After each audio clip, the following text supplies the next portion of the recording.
The film opens on a stormy night in the Mediterranean Sea. The crew of a small Italian fishing boat discovers the unconscious body of an unidentified man floating in the freezing waters. The ship's doctor revives him, discovering 2 gunshot wounds in his back and a tiny, surgically implanted laser projector embedded beneath his hip. When activated, the device displays the account number for a safe deposit box in Zurich, Switzerland. When the man wakes up, he suffers from severe retrograde amnesia. He has no idea who he is, where he came from, or how he ended up in the ocean. However, as he recovers on the boat, he realizes he possesses a terrifying array of innate, high-level skills. He can tie complex nautical knots, fluently speak multiple languages, and possesses an intense, calculated situational awareness. Once the boat docks in Imperia, Italy, the fisherman gives him a little money, and the man sets off for Switzerland to uncover his past. The Zurich safe deposit box. Arriving in a snowy Zurich, the man spends his first night sleeping on a park bench. When 2 local police officers harass him, his muscle memory takes over. In a matter of seconds, he effortlessly incapacitates both officers using advanced close-quarters combat techniques. Terrified by his own lethal reflexes, he flees. The next morning, he visits the Gemeinschaft Bank and accesses the safe deposit box tied to the laser projector. Inside, he finds a startling cache, a massive amount of cash in various global currencies, a handgun, and dozens of passports from different nations, all bearing his photograph but with different aliases. He assumes the identity of the top American passport, which bears the name Jason Bourne, with an address in Paris. Bourne leaves the gun behind, but packs the money and passports into a red bag and leaves the bank. Enter Marie and the escape to Paris. Unbeknownst to Bourne, his presence at the bank triggered a silent alarm monitored by the CIA. By the time he leaves, local authorities are closing in. Bourne ducks into the United States consulate to evade the Swiss police, only to find himself cornered by Marine guards. Relying on his mysterious tactical training, he disarms the guards, grabs a radio, and stages a daring escape through the consulate's fire exits and exterior walls. Outside in the snowy alleys, Bourne desperately needs transportation. He spots Marie Kreutz, a bohemian German traveler struggling with visa issues whom he had briefly seen inside the consulate. Bourne offers her $20,000 in cash to drive him to the address listed on his Jason Bourne passport in Paris.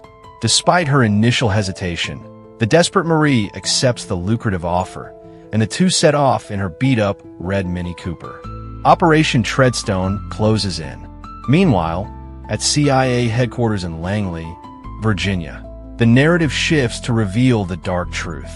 Bourne is a covert operative belonging to a Black Ops assassination program known as Operation Treadstone, directed by the ruthless Alexander Conklin. Bourne's previous assignment was to assassinate an exiled African dictator named Nkwana Wambosi, who had been threatening to expose CIA secrets. Bourne failed the mission and went missing, leading the CIA to believe he had gone rogue. Learning that Bourne is alive and active in Europe, Conklin orchestrates a massive manhunt. He is heavily pressured by his superior, CIA Deputy Director Ward Abbott, to clean up the mess before the agency is exposed. Conklin activates 3 highly trained Treadstone assets, assassins scattered across Europe, Castel in Rome, Mannheim in Munich, and the Professor in Barcelona, with a single objective: eliminate Jason Bourne. The Paris attack and the investigation. Bourne and Marie arrive at his Paris apartment, but the safety is short-lived.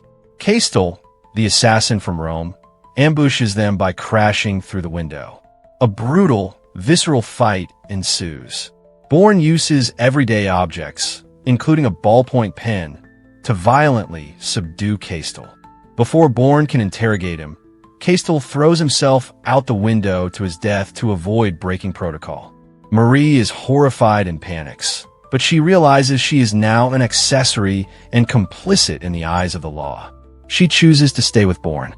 The two go on the run, transitioning from strangers to partners and eventually romantic interests. Bourne begins piecing his past together by investigating Wambosi, learning about the assassination attempt on the dictator's yacht.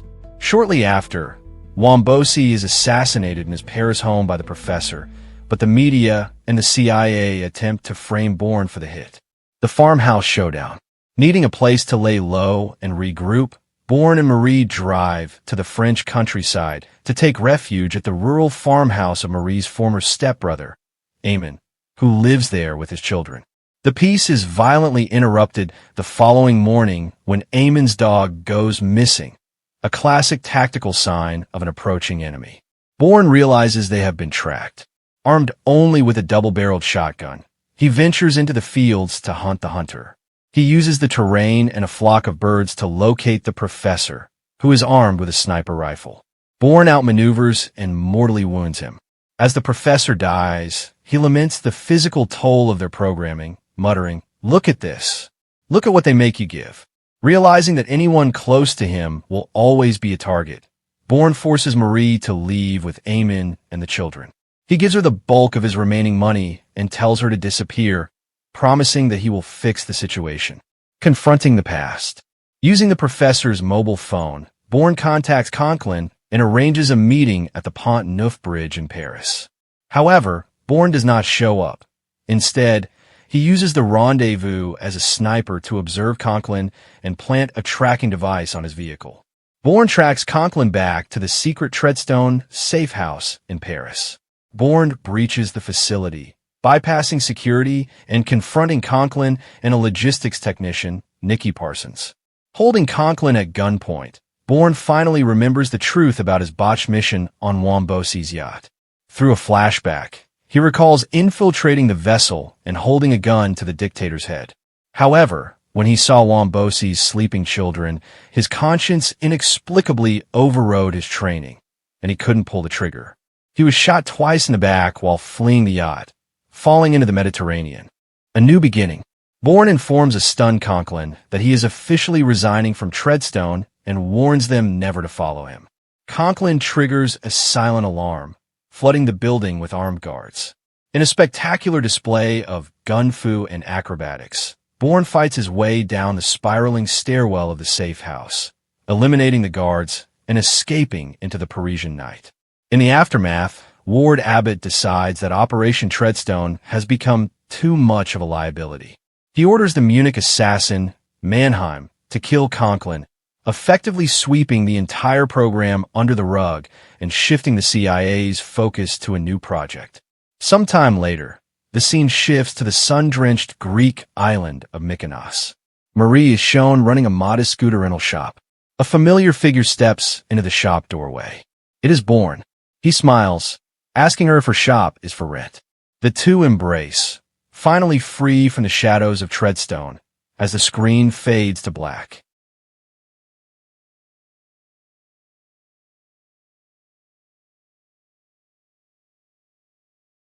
I know